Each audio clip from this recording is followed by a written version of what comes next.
Bonjour tout le monde, mon nom est Robert Gauthier et puis bienvenue au réseau qui s'appelle Lumière sur la prophétie biblique. La semaine passée, on a pris l'exemple d'un tremblement de terre, ok? Puis, ce qui illustre les jugements qui allaient venir sur Juda, sur Israël puis sur les nations. Maintenant, on a une autre image que la parole de Dieu va nous présenter. C'est l'image d'un lion qui rugit.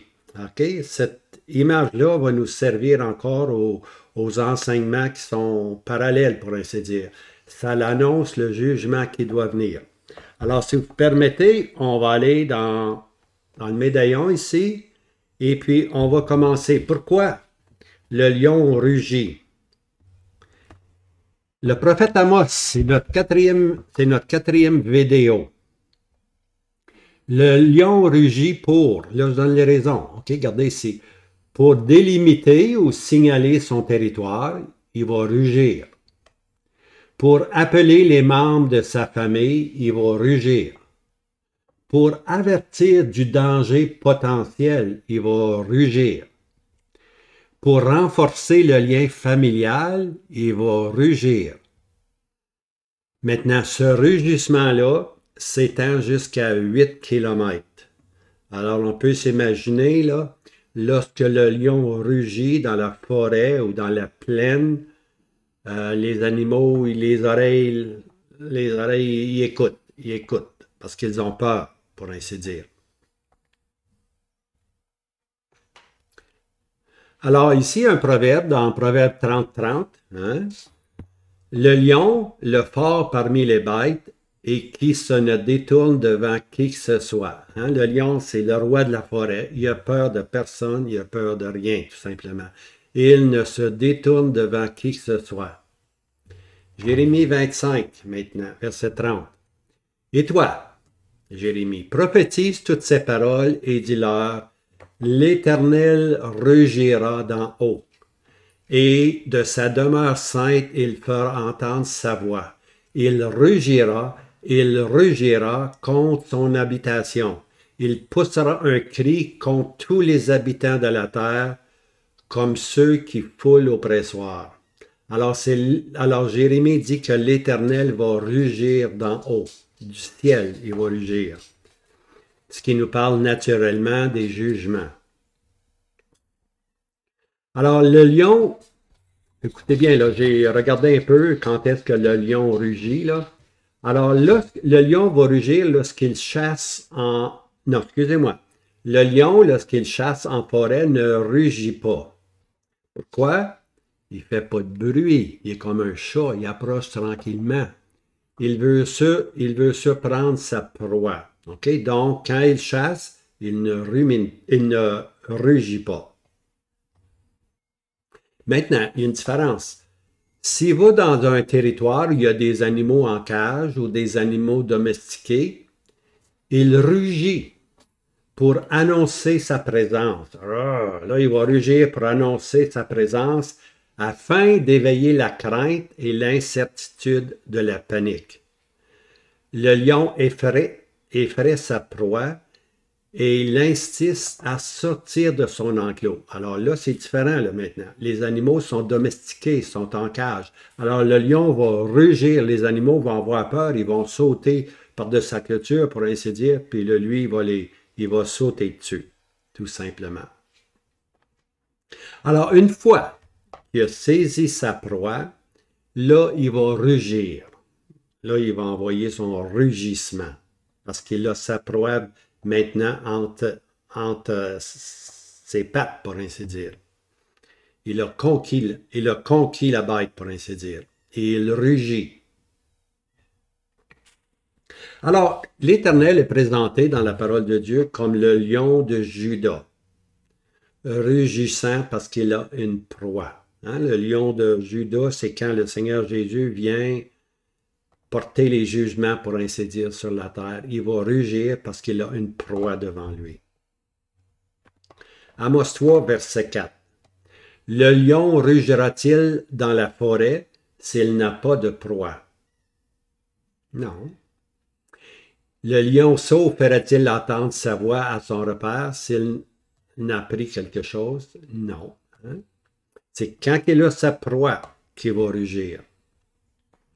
Alors ici, on est en Amos 1, verset 2. Nous avons un avertissement ou un présage, un avant-goût, pour ainsi dire, du jugement qui va arriver bientôt.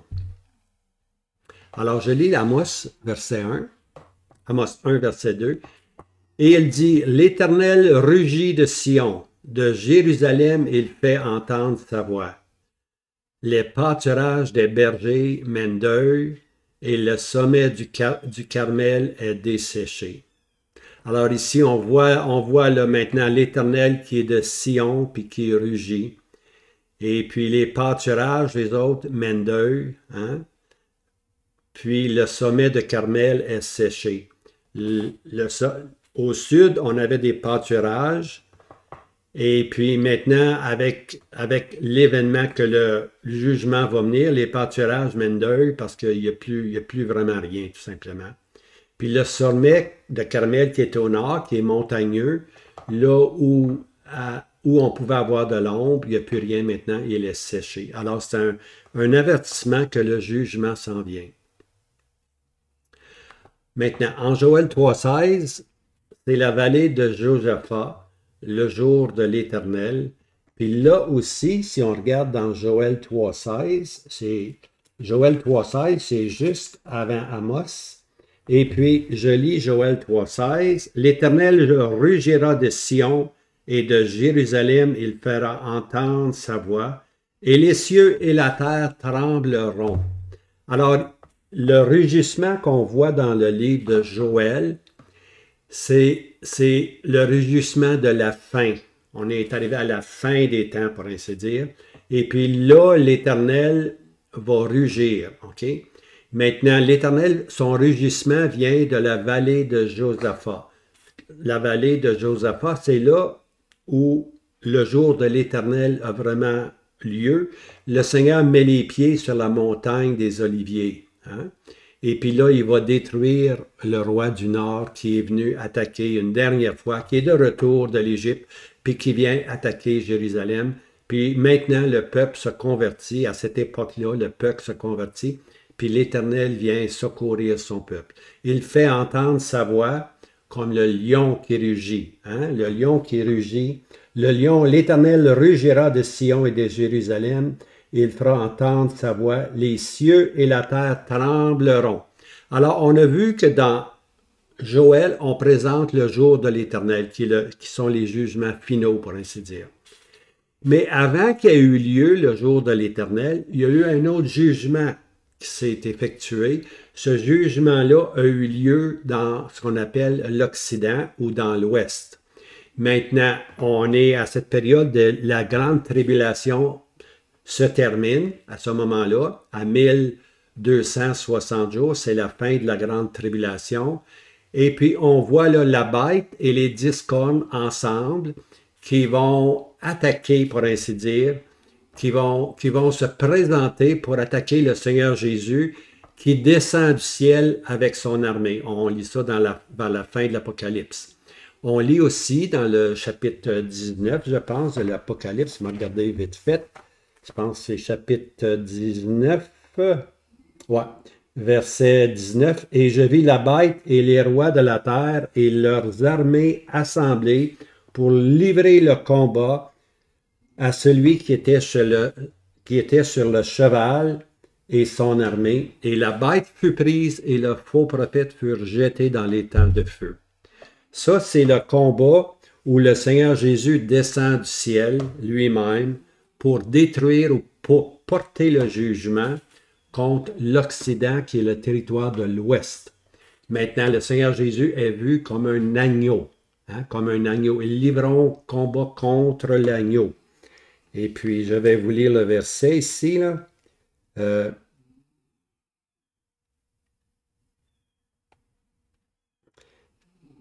Et le ciel ouvert, et voici un cheval blanc. OK? Puis on voit que le Seigneur Jésus est là, lui.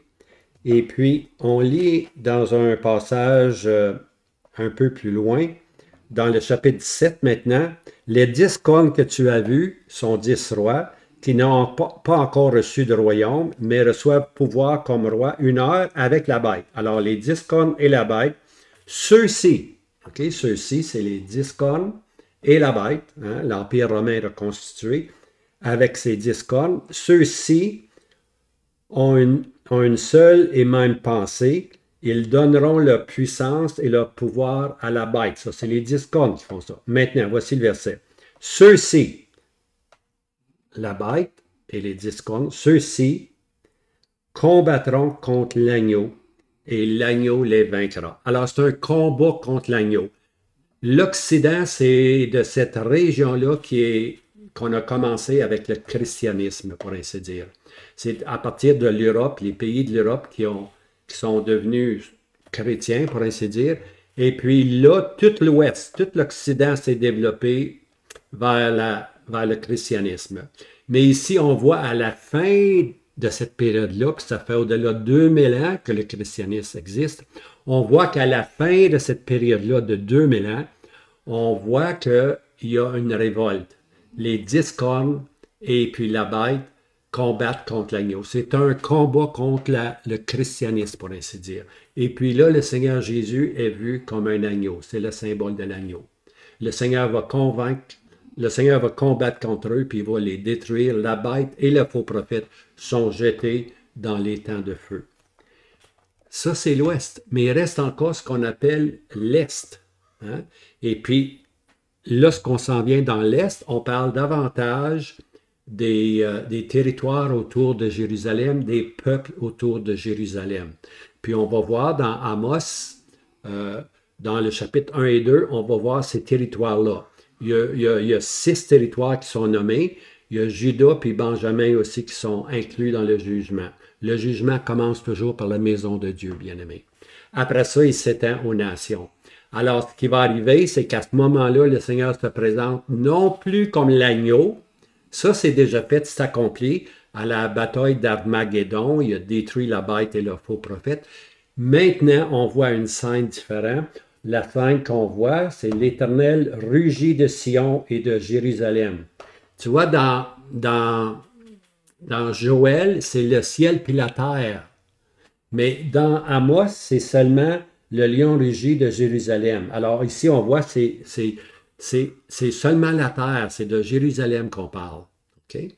Tandis qu'avec le jour de l'Éternel, c'est le lion rugit, c'est le ciel puis la terre qui tremble. Ici, dans Amos, c'est rien que la terre qui tremble, parce que les jugements vont venir bientôt. Okay? Vont venir bientôt. Joël 3,16, c'est ça se mentionne ici, là. L'Éternel rugira de Sion et de Jérusalem, et il fera entendre sa voix. Les cieux et la terre trembleront. L'Éternel sera l'abri de son peuple et le refuge des fils d'Israël. Alors ça, c'est le jour de l'Éternel. Le lion va rugir, les cieux et la terre vont trembler.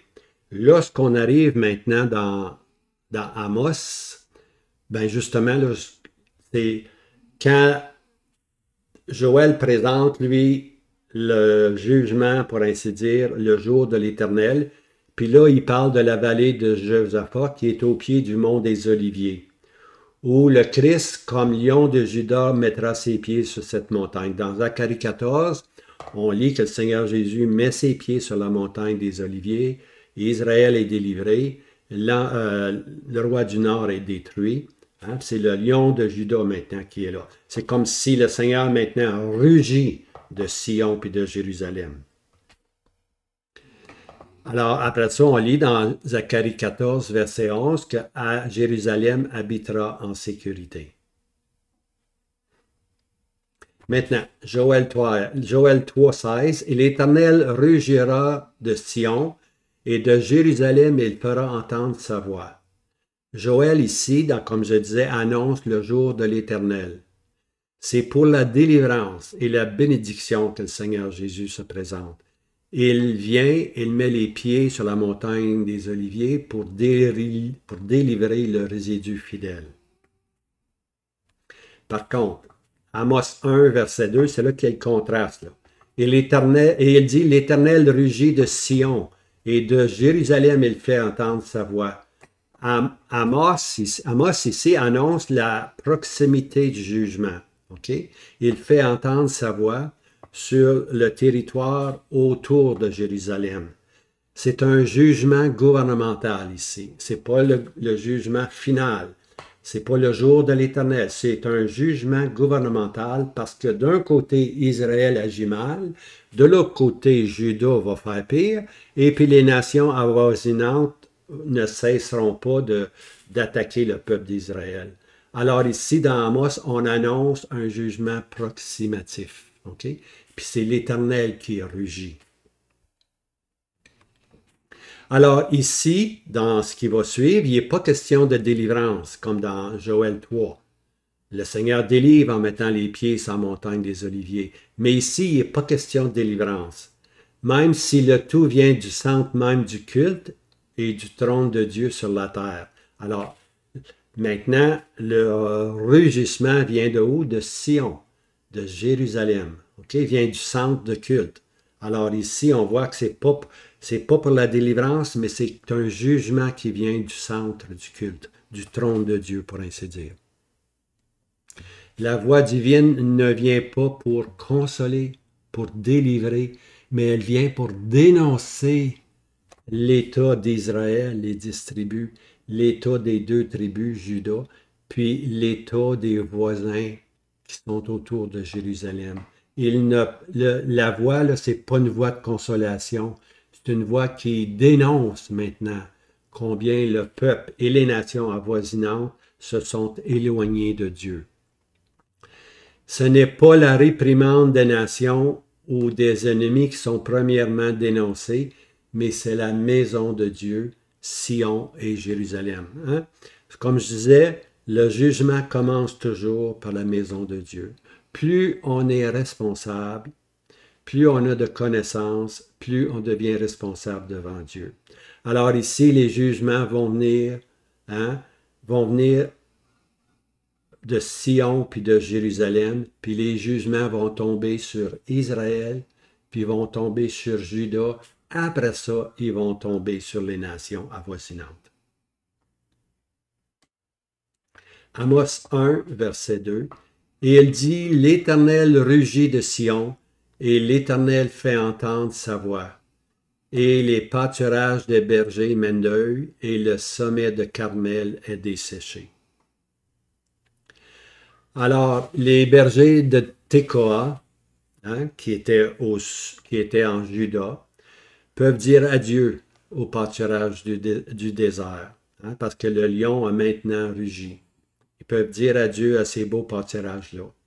Alors, eux sont au sud, mais comme je disais tantôt, au nord, il y a les montagnes de Carmel, un lieu plein d'ombrage, idéal pour les brebis, mais même au nord, c'est desséché. C'est les jugements qui viennent, tout simplement.